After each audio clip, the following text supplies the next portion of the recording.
Good afternoon, everyone. My name is Robert Johnson, and my presentation 3 is on the history of auto racing.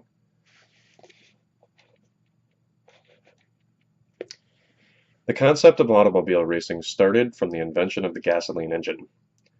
The first races were actually labeled as reliability trials. The trials were conducted to prove that these new machines called automobiles were a reliable mode of transportation.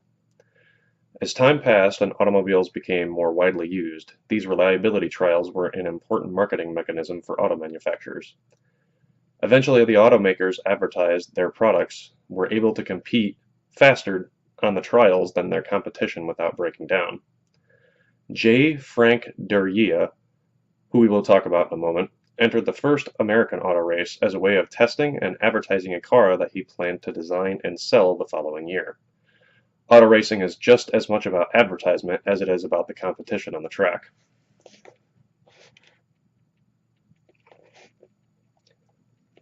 On July 22, 1894, the La Petite Journal, a French newspaper, organized what is considered the first automotive racing competition. The race was from Paris, France to Rouen. It was a 79-mile journey with an average speed of just 12 miles an hour. The winner of that race was Albert Lemaitre, and for his accomplishment he was awarded 5,000 francs as a prize for first place. Just 1 year later, on November 28, 1895, the first organized automotive race in the United States was from Chicago to Evansville, Illinois. J. Frank Derrida won the race in 10 hours with just an average speed of 7 miles an hour. He won a $2,000 prize for coming in first place. On the left, you can see J. Frank Derrida after he won the first auto race on American soil. And on the right, you can see Albert Lemaitre in his 3-horsepower Peugeot Type 7 after he won the first competitive auto racing event in Paris.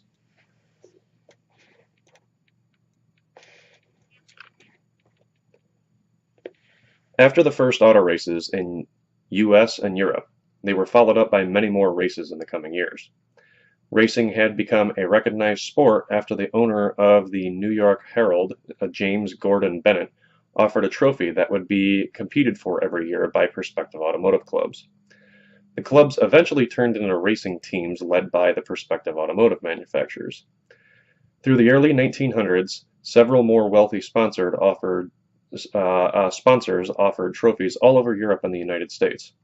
After World War I, special automobiles were constructed by manufacturers specifically for racing purposes.